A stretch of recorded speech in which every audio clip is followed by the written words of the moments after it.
Salve, my name is Lord Salvatore, and I am here to be talking to you about the mistakes that people make in relationships. So you want to avoid these mistakes, and I'm going to explain exactly why. The first one is, of course, assuming that you're equals. Well, this is often a thing where people, they want to be equals. And it makes sense in a way, you want to be on the same level as your partner. But the truth is you're not in the same level as your partner. There has to be a dominant figure in your relationship. But it has to be in a healthy way. And that's the difference. Because you can't be dominant without love.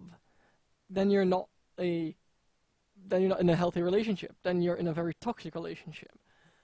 The point is, however, someone needs to take charge, or else you're just going to have argument after argument, and you'll build up all these little unhappiness things, these little things of unhappiness over time. The stress starts building up, and then your relationship falls apart anyway.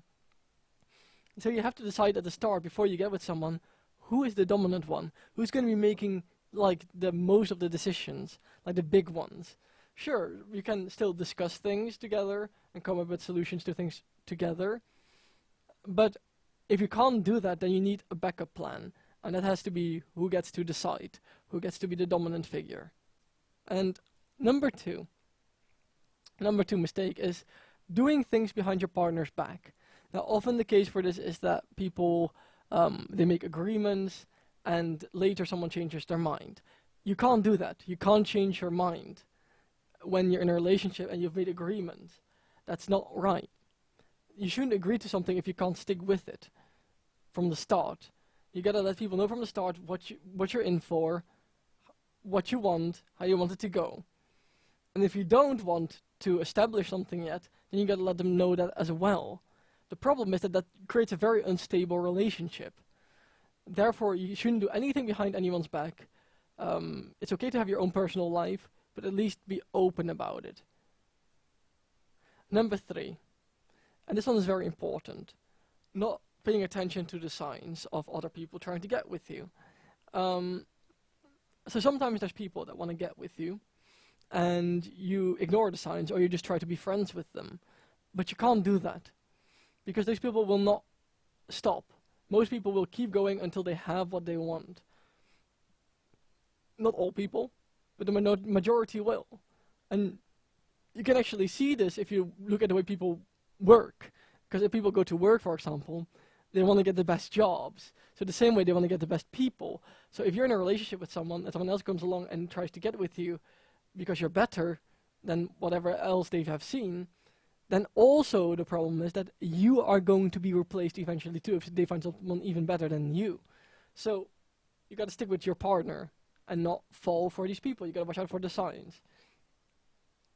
You got to watch out for the signs. Some of these signs are if someone gets really close to you physically, like if there's less than like a meter between you two, unless you're like in a setting where it's necessary for work or school.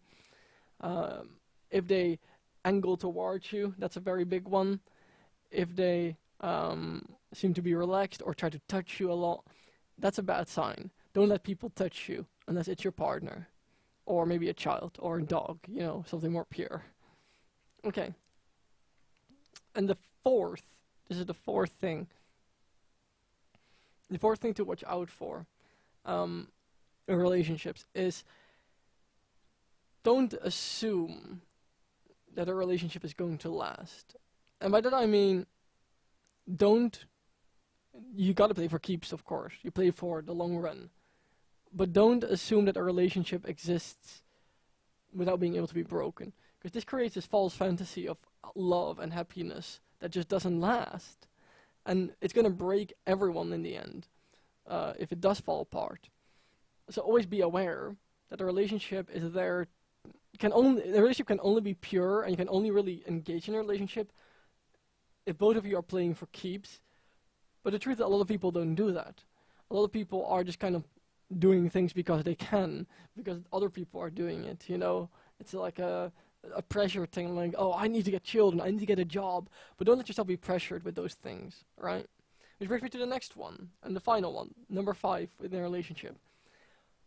Don't be jealous of your partner's financial or career-related achievements. And this is a big problem. Some people feel really small or like insignificant if their partner is better than them in these categories. But the truth is that like you are supporting your partner as well. And most likely they wouldn't be doing as great at these things if they didn't have you. The backbone that a true relationship gives as support to someone is very, very important. And it's actually going to lead them to do a lot of things a lot better. So, thank you for watching. Share this with all your friends and people who are in bad relationships so they can maybe learn a thing or two. And I'll see you guys in the next video.